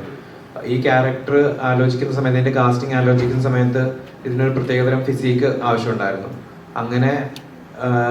അങ്ങനെയാണ് പ്രശാന്തിലേക്ക് നമ്മൾ എത്തുന്നത്. പക്ഷെ എൻ്റെ ടീം ആദ്യമായിട്ട് പ്രശാന്തിനെ അയച്ചു കൊടുക്കുന്നത് ഈ സിനിമയിലെ ഒരു ഡ്രീം സീക്വൻസ് ആണ്. അത് വായിച്ചിട്ട് പ്രശാന്ത് ഞെട്ടിയിട്ട് അയ്യോ ഞാൻ ഈ സിനിമ ചെയ്യുന്നില്ല എന്ന് പറഞ്ഞു. പിന്നെ ഞാൻ പോയി പ്രശാന്തിനെ കാണുകയും ഈ കഥ പറഞ്ഞപ്പം പ്രശാന്ത് ഭയങ്കര എക്സൈറ്റഡ് ആയിരുന്നു. പിന്നെ ഇതിലേക്ക് കുറച്ച് ഫിസിക്കലായിട്ട് എഫേർട്ട് ഇടണമായിരുന്നു. അപ്പോൾ അതൊക്കെ പ്രശാന്ത് അന്ന് തന്നെ, നമ്മൾ മീറ്റിംഗ് കഴിഞ്ഞു അന്ന് തന്നെ പ്രശാന്ത് അത് ചെയ്യാൻ തുടങ്ങി. ഈവൻ സെറ്റിലാണെങ്കിലും ഒരുപാട് കുട്ടനാടാണ് നമ്മൾ ഷൂട്ട് ചെയ്തത്. അപ്പം താറാവ്, കൊഞ്ചൈപ്പർ എല്ലാം അവിടെ ഇരിപ്പുണ്ട്. അപ്പം പ്രശാന്ത് ഇങ്ങനെ എന്തെങ്കിലും കുറച്ച് എടുത്തിട്ട് എന്നെങ്കിലും നോക്കും. പ്രശാന്തിന് കഴിക്കാൻ പറ്റില്ല, കാരണം ആ ഫിസിക്ക് മെയിൻറ്റെയിൻ ചെയ്യാനായിട്ട്. അങ്ങനെ വളരെയധികം ഇൻവോൾവ് ആയിട്ടും വളരെ ഒരുപാട് ഹാർഡ് വർക്ക് ചെയ്തിട്ടുണ്ട് പ്രശാന്ത് ആ ക്യാരക്ടറിലേക്ക്. അതും ഇപ്പം ഈ ചേച്ചിയുടെ കാര്യം പറഞ്ഞ പോലെയാണ്, ഇതൊക്കെ ചെയ്യുമ്പോഴും പ്രശാന്തും ഭയങ്കര എന്താ ഹാപ്പി ആയിട്ട് അല്ലെങ്കിൽ കോമഡി ഒക്കെ പറഞ്ഞ് ഭയങ്കരമായിട്ട് എൻജോയ് ചെയ്തിട്ടാണ് അത് ചെയ്യുക. പ്രത്യേകിച്ച് നിങ്ങൾ ആലോചിക്കണം, മോർച്ചറിക്കകത്ത് വരെ കയറി കിടന്നു. അപ്പം നമുക്കൊക്കെ അത് കണ്ടുകൊണ്ടിരിക്കുമ്പോൾ ഞാൻ സ്ക്രീനെ വരത്തില്ല എന്ന് പറഞ്ഞു. ഈ മരിക്കുന്ന സീനിൽ പെട്ടിയിലല്ലേ കിടത്തിയിരിക്കുന്നത് കുറേ സീൻസിൽ. അപ്പോൾ ഞാനാണ് നോക്കിയിരുന്ന് കരയേണ്ടത്. അപ്പം പ്രശാന്ത് വളരെ കാര്യമായിട്ട് ഇങ്ങനെയൊക്കെ ആയിരിക്കും. നമ്മളിങ്ങനെ സിമ്പതിയോടുകൂടി ഇങ്ങനെ നോക്കുമ്പോൾ ചേച്ചി വരും മറ്റൊന്ന് ചൊറന്നോട്ടെ ഇങ്ങനെ. അപ്പം പിന്നെ നമ്മുടെ മുടങ്ങ് പോകും. ഞാൻ അല്ലെങ്കിൽ ആരെങ്കിലും ഒന്നെങ്കിലും തമാശ പറയാൻ നോക്കിയിരിക്കുക. എനിക്ക് എന്നിട്ട് ഓരോ ഷോട്ട് കഴിയുമ്പോഴും സെൻറ്റിമെൻ്റലായിട്ട് നമ്മൾ ഇങ്ങനെയുള്ള ഷോട്ട്സ് കഴിയുമ്പോൾ ലാസ്റ്റ് എണീറ്റിരുന്ന് ഒന്ന് ചിരിച്ച് കൈയടിച്ചിട്ട് വേണം അങ്ങനെ ഒരു സെൻറ്റിമെൻറ്റ്സ് പറയും ക്യാമറയുടെ മുമ്പിൽ മരിക്കുന്ന സീൻ എടുക്കും. പക്ഷേ ഇത് കുറേ ദിവസം ഈ പയ്യനത്ത് എടുക്കാനേ നേരമുള്ളൂ. എപ്പോൾ നോക്കിയാലും പ്രശാന്തിൻ്റെ സീൻ എടുക്കുമ്പോൾ എല്ലാവരും കൈയടിച്ച് പ്രോത്സാഹിപ്പിക്കും. പക്ഷെ ഞാൻ വിചാരിച്ചു പ്രശാന്ത് കിടക്കത്തില്ല മോർച്ചറിയിലൊന്നും, ഒന്നൊരു ഒബ്ജക്ഷൻ പറയത്തില്ല. ആക്ടർ ആകുമ്പോൾ മോർച്ചറി ഞാൻ കിടക്കണോ സാർ, അത് വേണ്ടാന്ന്. പക്ഷെ അതുപോലും പറഞ്ഞില്ല. ഭയങ്കര കോപ്പറേറ്റീവ് ആയിരുന്നു കേട്ടോ പയ്യൻ. ചേച്ചി ഇപ്പോ എല്ലാവർക്കും ഈ ഉള്ളൊഴുക്ക് പോലുള്ള സിനിമകളൊക്കെ ഇഷ്ടമാണ്. ഞങ്ങൾക്ക് കാണാൻ ഇപ്പുറത്ത് ഇഷ്ടമുള്ള ഒരു ചേച്ചി ഉണ്ടല്ലോ, ഭയങ്കര ഓണായിട്ട് ഈ ഫസ്റ്റ് ഷോട്ട് മുതൽ ലാസ്റ്റ് ഷോട്ട് വരെ ഭയങ്കര ചിരിപ്പിച്ച് എന്റർടൈൻ ചെയ്യിക്കുന്ന അങ്ങനത്തെ ഒരു സിനിമ അടുത്ത് തന്നെ ഉണ്ടാവും. എങ്ങനെയാണ്? ഒരു പരിധി വരെ ചിരിക്കാനുള്ള സിനിമയായിരിക്കും ഞാൻ ഓൺ പ്രൊഡ്യൂസ് ചെയ്യുന്ന L Jagadamma 7th B state first എന്ന് പറഞ്ഞ സിനിമ. ഞാൻ പിന്നെ നമ്മുടെ ഈ പടത്തിൻ്റെ ഇടയ്ക്ക് അത് കൊണ്ടുവരണ്ടെന്ന് വിചാരിച്ചിട്ടാണ്. എനിക്ക് പേഴ്സണലി 2 ക്യാരക്ടേഴ്സും ചെയ്യുന്ന ഇഷ്ടമാണ്. പക്ഷേ എന്നെ കുറച്ച് സമയത്തേക്കെങ്കിലും ആ ഷോട്ട് ഞാൻ അറിയാതെ എൻ്റെ ഡയറക്ടർക്ക് വിധേയപ്പെട്ട് ഞാൻ ചെയ്യുന്ന ഷോട്ടുകളായതുകൊണ്ട് ഇത് രണ്ടും എന്നെ എഫക്റ്റ് ചെയ്യും. അപ്പോൾ അതുകൊണ്ടാണ് ഞാൻ കൂടുതൽ ഇമോഷണൽ ആയിട്ടുള്ള സിനിമകൾ കഴിയുന്നതും മാറ്റി നിർത്തുന്നത്. എനിക്ക് പക്ഷേ എന്താ എനിക്കെന്ന് മാത്രമല്ല എല്ലാ ആക്ടേഴ്സിനും ഫ്രഷ് ആക്കുന്നത് ഇപ്പം പറഞ്ഞ പോലത്തെ ക്യാരക്ടേഴ്സാണ്. അത് ഇഷ്ടമാണ്, ചെയ്യാൻ ഇഷ്ടമാണ്. പക്ഷെ ഫീമെയിൽ കോമഡി എന്ന് പറയുന്നത് എഴുതാൻ ഇപ്പോൾ എത്ര ആൾക്കാരുണ്ടെന്ന് എനിക്കറിയില്ല. പണ്ട് അതിനുള്ള ഡയറക്ടേഴ്സ് ഒരുപാട് പേരുണ്ടായിരുന്നു, താല്പര്യമുള്ളവരുണ്ടായിരുന്നു. പക്ഷെ ഇപ്പം അതിനുള്ള ഇനി ആൾക്കാർ കുറഞ്ഞിട്ടാണോ അതോ എന്തുകൊണ്ടാണെന്ന് എനിക്കറിയില്ല. ഞാൻ വിചാരിക്കും ഇപ്പോഴത്തെ നടികളൊക്കെ കഴിവുള്ളവരുണ്ട്, അവരെ ഒന്നും വെച്ച് ഞാനൊക്കെ ചെയ്തിട്ടുള്ള ഇടത്തിൽ എന്തുകൊണ്ടാണ് അവർ ട്രൈ ചെയ്യാത്തത് ഞാൻ ആലോചിക്കും. എന്താണെന്ന് കിട്ടില്ല. പക്ഷേ ഈ സിനിമയുടെ സൗണ്ട് ഡിസൈൻ ഉണ്ടല്ലോ, നമ്മൾ ആ വെള്ളം കയറിയ ഒരു വീട്ടിനകത്താണ്.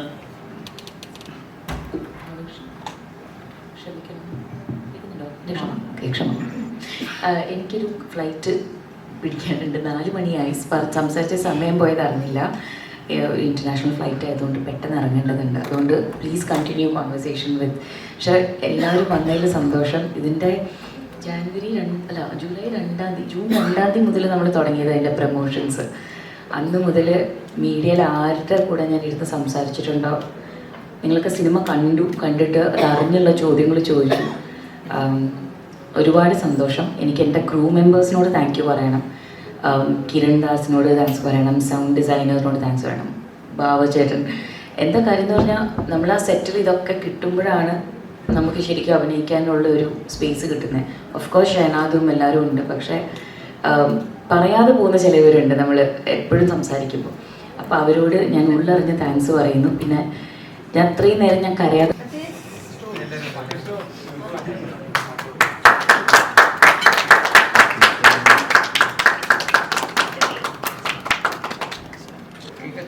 വളരെ മോശമാണ്. മാന്തി അടിപ്പറച്ച് തിന്ന് ശീലിച്ചു. കട്ട് ചെയ്തിങ്ങനെ കലാപരമായിട്ട് എടുക്കാൻ ശ്രമിച്ചറിയില്ല. നിങ്ങൾക്കൊന്നും ഇടല്ലേ, ഇട്ടാൽ നിങ്ങൾ ശരിയായിട്ടില്ലേ?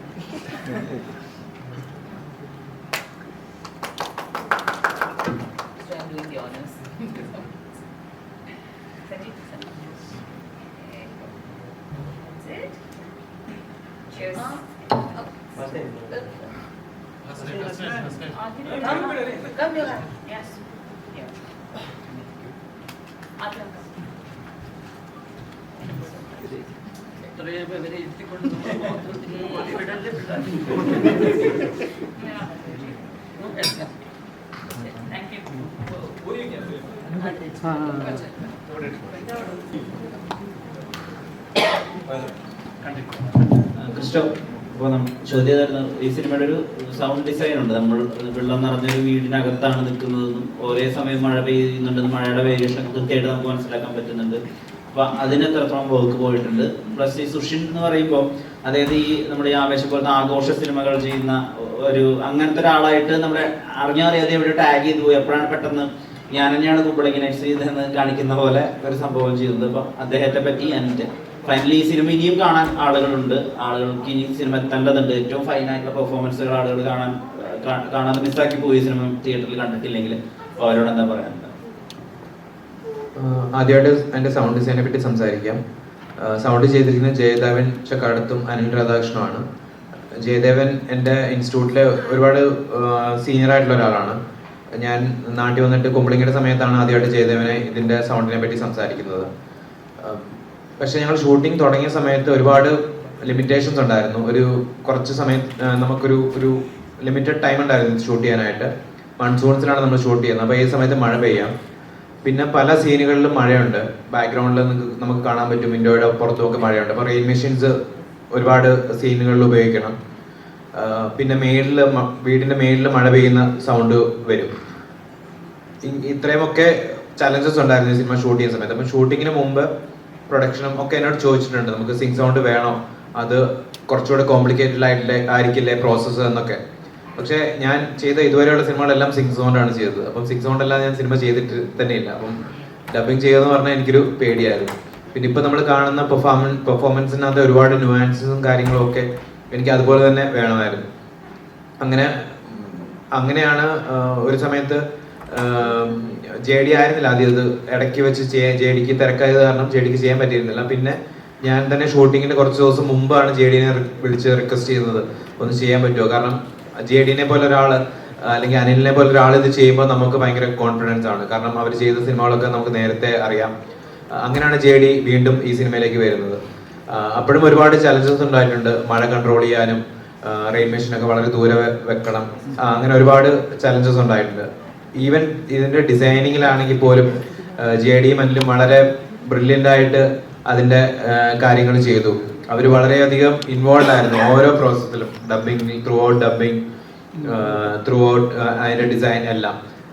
പിന്നെയും സിനിമ കണ്ടിട്ട് ഒരുപാട് പേരും അതിന്റെ സൗണ്ട് സ്കേപ്പിനെ പറ്റിയൊക്കെ ഭയങ്കരമായിട്ട് സംസാരിച്ചു. അത് കേൾക്കുമ്പോൾ ഭയങ്കര സന്തോഷമുണ്ട്. കാരണം അവരുടെ അത്രത്തോളം ഒരു എഫേർട്ട് അതിനകത്തേക്ക് പോയിട്ടുണ്ട്. സുഷിൻ പറഞ്ഞാലും ഈ പറഞ്ഞ പോലെ സുഷിനും ആദ്യം ഒരു ചലഞ്ചായിട്ട് തോന്നി മഴയുണ്ട്, അപ്പം മ്യൂസിക് എങ്ങനെ അതിന്റെ കൂടെ പോകും എന്നൊക്കെ ഉള്ളത്. പക്ഷെ അതൊക്കെ വളരെ നന്നായിട്ട് സുഷിനും JDയും അത് കൈകാര്യം ചെയ്തു. സുഷിന്റെ ഏറ്റവും വലിയ പ്രത്യേകത എന്ന് പറഞ്ഞാൽ എനിക്ക് തോന്നുന്നു വളരെ സ്ട്രെയിറ്റ് ഫോർവേഡ് ആണ്. വളരെ കൃത്യം പറയും എന്ത് ഇമോഷനാണ് വർക്ക് ചെയ്യുന്നത്, എന്ത് ഇമോഷൻ വർക്ക് ചെയ്യുന്നില്ല. അപ്പോൾ ഒരു സീൻ സുഷിന്റെ അടുത്ത് ചെയ്യുമ്പോൾ ഈ ഇമോഷനാണ് എനിക്ക് വേണ്ടതെന്ന് പറയുമ്പോൾ സുഷിൻ വർക്ക് ആവുന്നില്ലെങ്കിൽ പറയും ഈ ഇമോഷനോട് കിട്ടുന്നില്ലല്ലോ. അപ്പോൾ നമ്മൾ വീണ്ടും തിരിച്ച് എഡിറ്റിംഗിലേക്ക് പോയി വീണ്ടും റീവർക്ക് ചെയ്ത് വീണ്ടും സുഷിനിലേക്ക് എത്തും. അതുപോലെ തന്നെ പല സമയത്തും വളരെ ഈ മഴയുടെ സൗണ്ട് എത്രത്തോളം നിർത്തണം എന്നൊക്കെ ഒരുപാട് സംസാരം ഞാനും JDയും തമ്മിലുണ്ടായിട്ടുണ്ട്. വിൻഡോയിൽ കൂടെ നമ്മൾ മഴ കാണുന്നുണ്ട്, പക്ഷെ അപ്പം JDയുടെ ഒരു ടേക്ക് എന്ന് പറയുന്നത് നമ്മളൊരു മുറിയിലാണ്, മഴ പെയ്തു, നമ്മൾ ആദ്യം മഴയുടെ സൗണ്ട് കേൾക്കും. നമ്മളൊരാളോട് സംസാരിക്കുന്നതാണെങ്കിൽ നമ്മൾ ആദ്യം മഴയുടെ സൗണ്ട് കേൾക്കും, പിന്നെ നമ്മുടെ മഴയുടെ സൗണ്ട് നമ്മുടെ കോൺഷ്യസിലായി പോകും, നമ്മളെ ഡയലോഗിൽ ഫോക്കസ് ചെയ്യും. അങ്ങനത്തെ ഒക്കെ ഒരു ട്രീറ്റ്മെന്റ് ഈ സിനിമയിൽ ഉപയോഗിച്ചിട്ടുണ്ട്. നമ്മൾ തന്നെ കുറച്ച് കഴിയുമ്പം മഴയുടെ സൗണ്ട് തന്നെ നമ്മുടെ സബ് കോൺഷ്യസിൽ ഈ മഴ എങ്ങനെയായിരിക്കും പെർസീവ് ചെയ്യുന്നതെന്ന് വെച്ചിട്ടാണ് JDയും അനിലും ഈ ഇതിനകത്തെ മഴയുടെ സൗണ്ടൊക്കെ ഡിസൈൻ ചെയ്തിരിക്കുന്നത്. അപ്പം ആ വർക്ക് എന്താണ്, പിന്നെ സിങ് സൗണ്ട്, ഇത്രയും മഴയൊക്കെ നടക്കുമ്പം ഇവരുടെ ഓരോ ഇമോഷൻസും ഭയങ്കര ഇമോഷണലായ സീനിലെ പോലെ ഓരോ ശ്വാസം പോലും നമുക്ക് കേൾക്കാൻ പറ്റും. അപ്പൊ അതൊക്കെ അവർ അത്രത്തോളം എഫേർട്ട് എടുത്ത് ചെയ്യുന്നത്, അതൊക്കെ റെക്കഗ്നൈസ് ചെയ്യുന്നത് കാണുമ്പോൾ ഭയങ്കര വളരെയധികം സന്തോഷമുണ്ട്. മാത്രമല്ല ഈ ഒരുപാട് ഈ ഇമോഷണലായിട്ട് സംസാരിക്കണം, പക്ഷെ ഇത് ആ ഒരു മരണ വീട്ടിൽ അടുത്താരും കേൾക്കാതെ സംസാരിക്കുന്നതാണ് പല സീൻസും. അപ്പം എനിക്കോ പാർവതിക്കോ ഇത്തിരി ഒച്ചയടപ്പോ കാര്യങ്ങളോ ഉണ്ടെങ്കിൽ ആ സീൻ നടക്കി. പിന്നെ പാർവതി ഇത് അടക്കുമ്പോഴും ഒരു ശ്വാസമുണ്ട്, അതിൽ കിട്ടണം.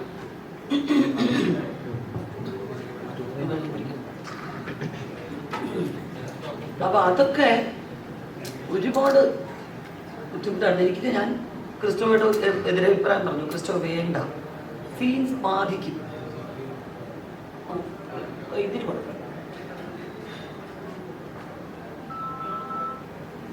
ചുമയ്ക്കുകയും ചെയ്യുന്നത് വേണ്ട ക്രിസ്റ്റോ, എങ്ങനെ വന്നാലും അത് ഇങ്ങനെ നീക്കി പോകത്തില്ല ഈ സൈഡിൽ. അപ്പൊ അത് നമ്മളെ വല്ലാതെ കുറച്ച് കഴിയുമ്പോൾ നമ്മളെ വല്ലാതെ ഇങ്ങനെ ഇറിറ്റേറ്റ് ചെയ്യും. പിന്നെ ഈ കുറച്ച് ഡാർക്കായിപ്പോയി ഔട്ട് സൈഡിൽ, ഉള്ളിൽ നല്ല ലൈറ്റ് ഉണ്ടെന്ന് പറയുമ്പോൾ ഔട്ട് സൈഡിൽ ലൈറ്റ് ഇടും. ഈ ലൈറ്റ് ഇടുമ്പം ചീവീടൊക്കെ കിടന്ന് വിളിക്കുക രാത്രിയാണെന്നും പറഞ്ഞു. അപ്പം ചീവീടിൻ്റെ ശബ്ദം അറിയാമല്ലോ, കോറസ് ആയിട്ട് വിളിക്കും. ഒന്ന് അലർച്ചയുടെ ശബ്ദം, അതിങ്ങനെ തടി ഇറക്കുന്ന പോലത്തെ ശബ്ദമൊക്കെയാണ് കേൾക്കുന്നത്. അപ്പോൾ ഈ മൈക്കിലത് ഷാർപ്പായിട്ട് കേൾക്കും. അപ്പോൾ കുറേ നേരം നിൽക്കണം. കാരണം വെച്ചാൽ പ്രകൃതിയുടെ സ്വഭാവം മാറ്റുകയല്ലേ ചെയ്യുന്നത്. ഇപ്പോൾ രാത്രി ഇടേണ്ട വലിയ ലൈറ്റ്സ് ഒക്കെ കൊണ്ടുവന്ന് പകൽ സമയത്ത് ഇടും, അവർക്ക് കൺഫ്യൂസ്ഡ് ആവുകയാണ്. അങ്ങനെ ഓരോ സമയത്തും നല്ല സമയം എടുത്തിട്ടാണ് ചെയ്തത്. 42 ദിവസം എന്ന് പറയുന്നത്. പിന്നെ ഇവിടം വരെ വെള്ളമാണ്, ആലോചിച്ചോ. ഉച്ചയ്ക്ക് ഉണ്ണാൻ പോകുമ്പോഴും ഈ നനവോടുകൂടിയാണ് ഇരിക്കുന്നത്. ഹൗസ് ബോട്ടിനകത്താണ് ഞങ്ങൾക്ക് തന്നിരിക്കുന്ന സ്ഥലം ഇരിക്കാൻ. വേറെ കാരണം ഒരു ഭാഗത്ത് മുഴുവൻ കായലല്ലേ. അപ്പോൾ രാത്രി നമ്മൾ റൂമിൽ ചെല്ലുന്നവരെ ഇത്രയും ഭാഗം നനഞ്ഞിരിക്കുക. ഇപ്പോഴും സ്റ്റിൽ എൻ്റെ കാല് ഏകദേശം കറുത്തതുപോലെയായി, ഇത്രയും ദിവസം അവിടെ വെള്ളത്തിലായിട്ട്. നമ്മൾ സീനിലോട്ട് കയറുമ്പോൾ ഇത് മറന്നുപോകും, അതാ വാസ്തവം. എന്നിട്ട് പിന്നെ ഉച്ചയാകുമ്പോഴാണോ ഇത്രയും നേരം നനഞ്ഞാണല്ലോ ഇരുന്നത്. വീണ്ടും നമ്മളിത് സാരി അഴിച്ചു കൊടുത്ത് അയൺ ചെയ്ത് തിരിച്ചു കൊണ്ടുവന്ന് ഇടുമ്പോഴത്തേക്കും പിന്നെ നനയാനല്ലേ പോകുന്നത്. അപ്പം ആദ്യത്തെ 2 ദിവസമൊക്കെ വലിയ ശുഷ്കാന്തിയോടുകൂടിയൊക്കെ ചെയ്തു. പിന്നെ 3-ാമത്തെ ദിവസമായപ്പോൾ വീണ്ടും അവിടെ തന്നെ പോന്നായിരുന്നോട്ടെ, തനിയെ ഉണങ്ങിക്കോളൂ എന്ന് വിചാരിക്കും.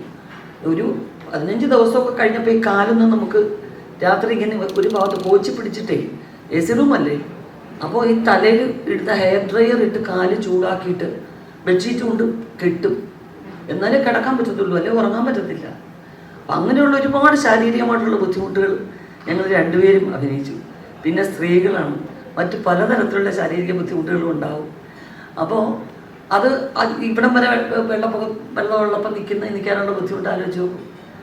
അപ്പോൾ അങ്ങനെയൊക്കെ പല രീതിയിലുള്ള ബുദ്ധിമുട്ടുണ്ടായിട്ടുണ്ട് ഈ സിനിമയ്ക്ക്. പക്ഷേ ഇന്നിപ്പം ക്രിസ്റ്റോ പറഞ്ഞ പോലെ ഈ 2 ദിവസത്തെ പ്രേക്ഷകരുടെ റിയാക്ഷൻ കാണുമ്പം എല്ലാം മറന്നു വന്നു നമ്മൾ. ആ സമയത്തെ പ്രയാസങ്ങളും കാര്യങ്ങളൊക്കെ. പിന്നെ മീഡിയയിലുള്ളവരും വളരെ സൗഹൃദപൂർവ്വം ഒരു പടത്തെ അപ്രോച്ച് ചെയ്തിരിക്കുന്നത് കുറേ നാളിന് ശേഷം ആദ്യമാണ്. കാരണം നിങ്ങൾ പലപ്പോഴും നിങ്ങൾ ഈ വേറെ ഏരിയകളിൽ ചോദ്യമൊക്കെ ചോദിക്കുമ്പോൾ ഞാനൊക്കെ ചിലപ്പോൾ ഇതിന് ദേഷ്യം തോന്നും. കാരണം നമുക്ക് ടിക്കറ്റും റൂം സൗകര്യവും തന്നിട്ട് ഇവിടെ വന്ന് 3 ദിവസം നിന്ന് പ്രൊമോഷൻ കൊടുക്കുമ്പോൾ നിങ്ങൾക്ക് ചോദിക്കാൻ ചോദ്യങ്ങളില്ല. കാരണം സിനിമയെക്കുറിച്ചൊന്നും നിങ്ങൾക്ക് അറിയില്ല. ഈ ആർട്ടിസ്റ്റ് എന്ന് പറയുന്നത് അവിടെയായിട്ടുള്ള കാര്യങ്ങളെ നിങ്ങൾക്ക് അറിയത്തുള്ളൂ. അപ്പോൾ അതിനെക്കുറിച്ച് ചോദിക്കാൻ ലിമിറ്റേഷൻസ് ഉണ്ട്. പലതും ഞങ്ങൾക്ക് പടം റിലീസാവുന്നതിന് മുമ്പ് അങ്ങനെ ഫ്രാങ്കായിട്ട് പറയാനും പറ്റുന്നില്ല. അപ്പോൾ നിങ്ങളെല്ലാം കണ്ടതിന് ശേഷമുള്ള ചോദ്യങ്ങൾ എന്ന് പറയുമ്പോൾ ആ സിനിമയുടെ ഓരോ പൾസിനും അറിഞ്ഞ് ചോദിക്കുന്നതിന് ഒരുപാട് വ്യത്യാസമുണ്ട്. പ്രാവശ്യം ഞാൻ മീഡിയയുടെ ഈ ഒരു പ്രസ് മീറ്റ് ഞാൻ ക്രിസ്റ്റോട് പറയായിരുന്നു, എല്ലാവരും അങ്ങനെയാണ് ചെയ്യുന്നത്. കാരണം പടം കണ്ടിട്ട് നിങ്ങൾ വരുമ്പോൾ നിങ്ങൾക്ക് അതിന് കൃത്യമായ ചോദ്യങ്ങൾ. ഇപ്പോൾ വിഷ്ണു ചോദിച്ച ഓരോ ചോദ്യങ്ങൾക്കും ഒരു കൃത്യതയുണ്ട്. പിന്നെ ഇപ്പം ചോദിച്ചു എന്തോ കോമഡി പടം പോലെ. അപ്പം കത്തിയെടുത്ത് കുത്തുന്ന പടം കത്തിയുമായിട്ട് വരണോ? എന്ത് കൈ പറഞ്ഞ് എനിക്ക് മനസ്സിലായി. അവൻ എൻ്റെ ഇടയിൽ കൂടെ കയറിയില്ലെന്നുള്ളതേ ഉള്ളൂ. ഒരു ആക്ഷൻ പടമാണ്, അങ്ങനത്തെ സിനിമ കാണുന്നുണ്ടെങ്കിൽ അമ്മാരും എന്തുമില്ല ആക്ഷൻ കൊണ്ട് വളാന്ന് പറഞ്ഞോട് വരുമോ? ഇല്ലല്ലോ. ഓരോ വ്യക്തിത്വത്തിനനുസരിച്ചല്ലേ സംസാരിക്കാൻ പറ്റൂ. എല്ലാവരും വളരെ ഗൗരവത്തോടെ സിനിമയുടെ ആന്തോളനങ്ങളിൽ സ്പർശിക്കുമ്പോൾ എന്നൊക്കെ പറഞ്ഞ് വല്ല കാര്യമുണ്ടോ? ഇച്ചിരി നേരം ചിരിക്കുക, സന്തോഷിക്കുക, പോവുക. അതാണോ നല്ലത്? അല്ലേ?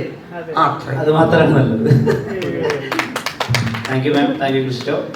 ഒരുപാട് നന്ദി സിനിമയെ പറ്റി സംസാരിച്ചത്, നല്ല സിനിമ ഉണ്ടാക്കിയതിന് താങ്ക് യു. എല്ലാരും കണ്ടതല്ലേ? എല്ലാരും കണ്ടല്ലോ. ഒരാൾ അല്ലെന്നോ ആണെന്നോ കണ്ടതാണോ? ടിക്കറ്റ് കിട്ടിയില്ലെന്നായിരിക്കും. അങ്ങനെയാണോ? കാണണം കേട്ടോ. Okay, thank you so much, thank you so much, thank you so much.